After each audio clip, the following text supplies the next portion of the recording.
নমস্কার বন্ধুরা, স্বপ্নের ঘরকন্যা চ্যানেলে আর একটা নতুন ভিডিওতে আপনাদের সকলকে স্বাগত জানাই। আর এই যে আজকে রান্নাঘরে এই ভিডিওটা শুরু করলাম, তো রান্নাঘর থেকেই আপনারা বুঝতে পারছেন যে আমি কোনো নতুন রান্না করব। তো ঠিক ধরেছেন আপনারা, আমি একটা নতুন রান্না করব। তো সেই জন্যই ভাবলাম সেই রেসিপিটা আপনাদের সাথে শেয়ার করি। আজকে আমি বানাবো পনিরের একটা রেসিপি। তো পনির রাঁধতে গেলে অনেক ঝামেলা করতে হয়, তবে আমি আজকে যে পনিরটা রান্না করে দেখাবো সেটা চটজলদি হয়ে যাবে, মানে খুব তাড়াতাড়ি আপনারা বাড়িতে বানিয়ে ফেলতে পারবেন। তো চলুন রেসিপিটা দেখতে থাকুন। রান্নাতে যে যে মশলাগুলো লাগবে এখন আমি সেগুলো নিয়ে নিয়েছি, তবে সবাই যেরকম তুড়ি মেরে মশলাগুলো বেটে নেয় আমিও ভাবলাম সেরকম বেটে নেব। তো পেঁয়াজটা বেটে নিয়েছি, তাইলে রাতে সবকিছু বেটে। আর এখানেও আছে আদা বাটা রসুন বাটা।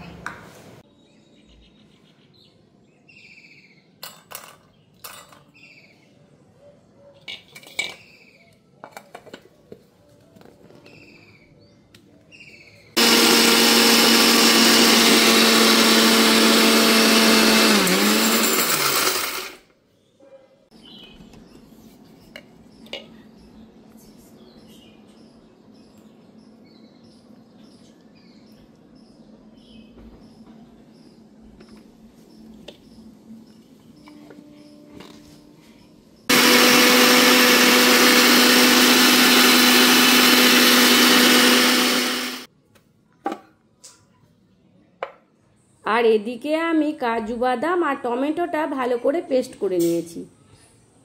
এই যে আমি এখানে পনির নিয়ে নিয়েছি, এখন আমি পনিরটা কেটে নেব।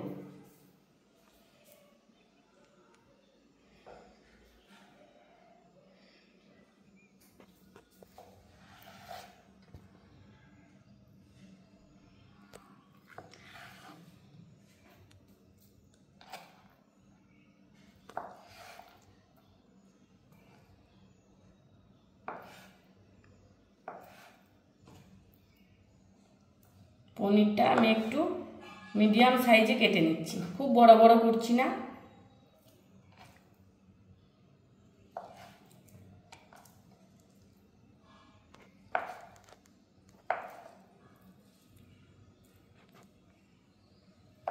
পনিরটা আমি কেটে নিয়েছি, এরকম আমি ছোট ছোট সাইজ করে কেটেছি। তো চলো পনিরটা এখন আমি ভেজে নেব।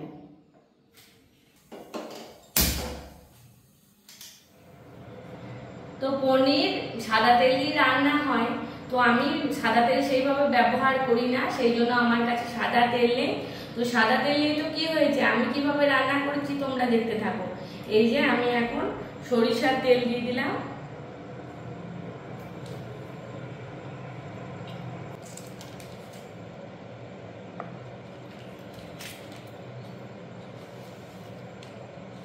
সরিষার তেল দিয়ে দিয়েছি, এখন আমি বাটা দিয়ে দিচ্ছি।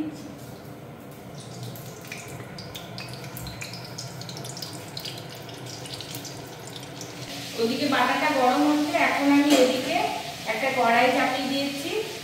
কড়াইয়ের মধ্যে আমি দিয়ে দিলাম জল।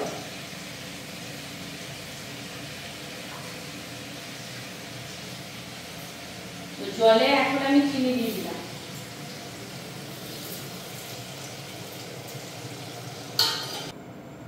অল্প একটু লবণ। এদিকে জলটা গরম হয়ে গেছে, এখন আমি বন্ধ করে দিচ্ছি। আর এই যে বাটারটা একদম গরম হয়ে গেছে, এখন আমি পনিরগুলো ভেজে নেব।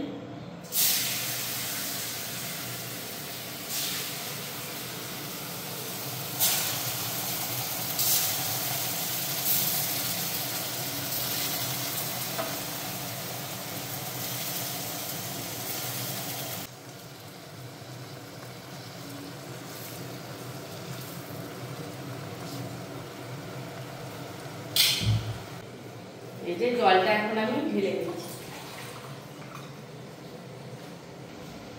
পনিরগুলো ভাজা হয়ে গেছে, এখন আমি পনিরটা তুলে দিচ্ছি।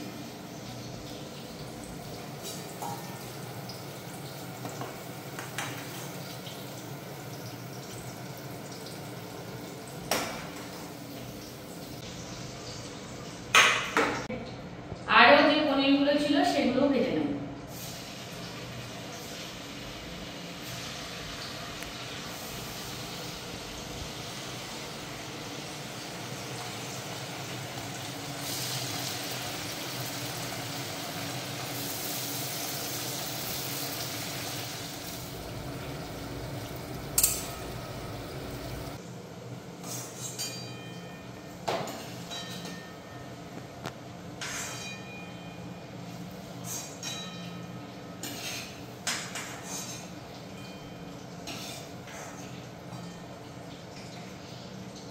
আমার পনিরগুলো সব ভাজা হয়ে গেছে।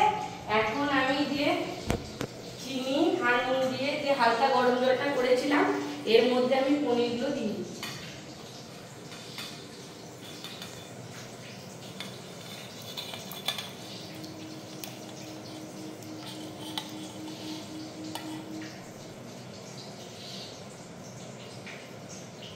পনিরটা করার জন্য এখন আমি মশলাগুলো রেডি করে নিচ্ছি। এর মধ্যে কি কি দিচ্ছি তোমরা ভিডিওটা ভালোভাবে দেখতে থাকো।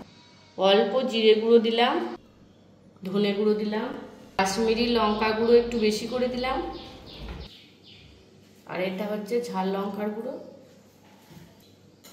দিয়ে দিচ্ছি হলুদের গুঁড়ো, আর দিয়ে দিচ্ছি লবণ। এখন আমি রান্নাটা করে নেবো, তাই গরম মশলা দিয়ে দিচ্ছি। এখানে আছে তেজপাতা আর এলাচ, লবঙ্গ, দারচিনি আর শুকনো লঙ্কা। তো শুকনো লঙ্কা থেকে আমি বীজগুলো বের করে নিয়েছি যাতে মুখে না ঠেকে, সেই জন্য। তো এই যে তেলটা তো গরম হয়ে গেছে, এখন আমি এই গরম মশলাগুলো কড়াইয়ের মধ্যে দিয়ে দিচ্ছি।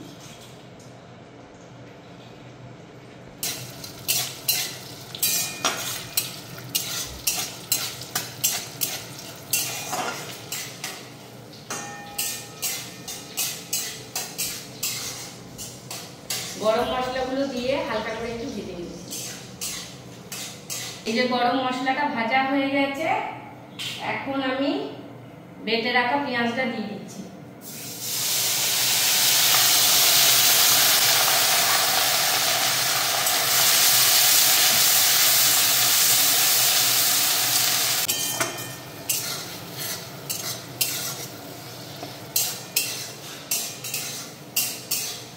পেঁয়াজটা হালকা করে ভাজা হয়ে গেছে, এখন যে মশলাটা আমি রেডি করেছি সেটা এখন দিয়ে দেব। এই যে মশলাটা রেডি করে নিয়েছি, এর মধ্যে একটু জল দিয়ে দিচ্ছি।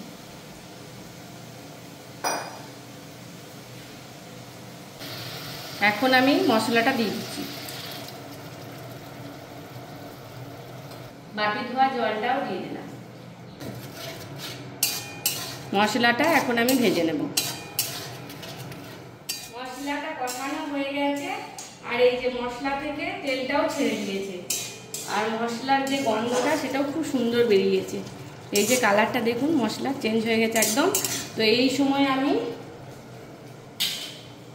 যে কাজু আর টমেটোটা বেটে রেখেছিলাম সেটা এখন দিয়ে দিচ্ছি।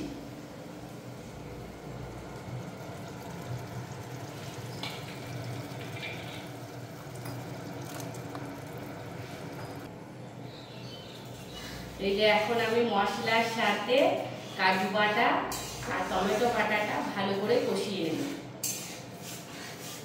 যতক্ষণ না তেল ছেড়েছে ততক্ষণ ভালোভাবে কষাতে হবে।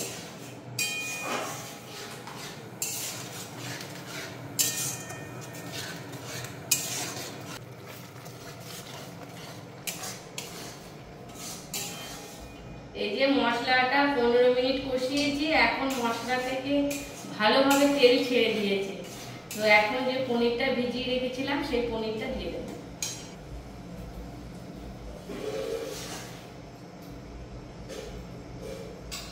এখন দিয়ে দিচ্ছি, আর যে জলটা ছিল সেই জলটা সমেত পনিরটা দিয়ে দেব।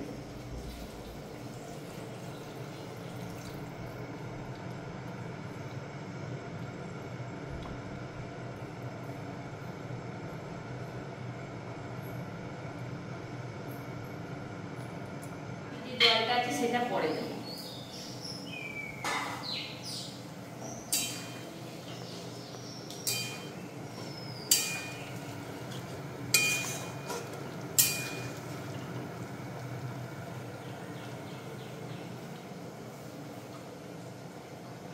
পনিরগুলো দিয়ে দেওয়ার পর গ্রেভির সাথে ভালোভাবে একটু মিক্স করে নিলাম। তো এই যে এখন আমি 5 মিনিটের মতো একটু ঢাকা দিয়ে দেব।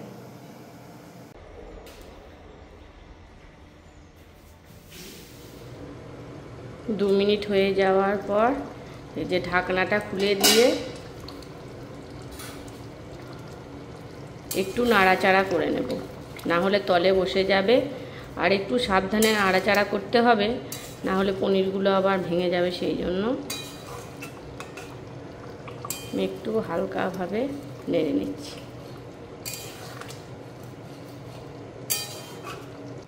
আবার 2 মিনিট হয়ে গেছে, এখন আমি ঢাকনাটা খুলে দেব।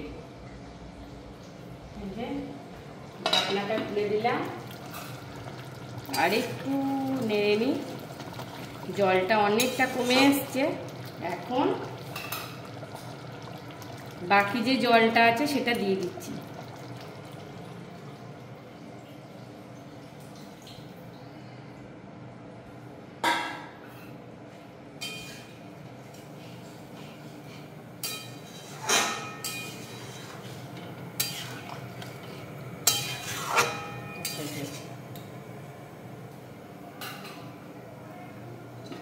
আবারও আমি কিছুক্ষণ ঢাকা দিয়ে দেব।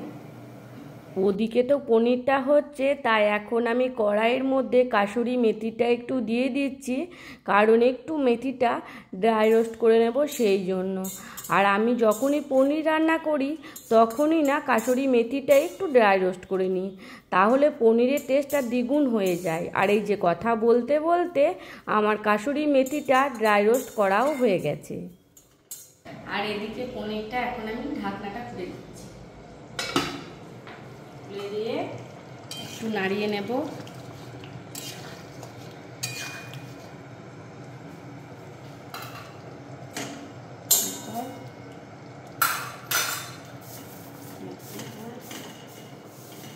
একটু হাতে নিয়ে নিচ্ছি।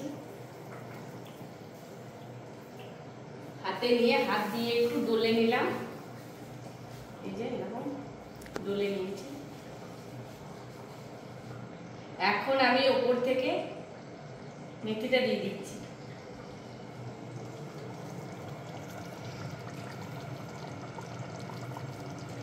আমি আবারও 5 মিনিটের মতো একটু ঢাকা দিয়ে দেব। 5 মিনিট পর এখন আমি এই যে ঢাকনাটা খুলে দিলাম।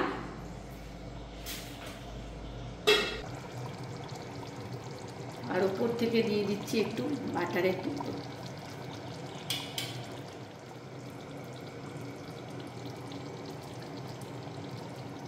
আর আমি পনিরের কি রেসিপি করছি সেটা তো বলিনি, তাই এখন আমি বলে দিচ্ছি। আমি করেছি পনির বাটার মশলা, তো সেটা আমার হয়ে গেছে। এখন আমি নামিয়ে নেব। বাটার পনিরটা এখন বাটিতে আমি সার্ভ করে নিচ্ছি। তো কেমন দেখে লাগছে অবশ্যই কিন্তু বলবে।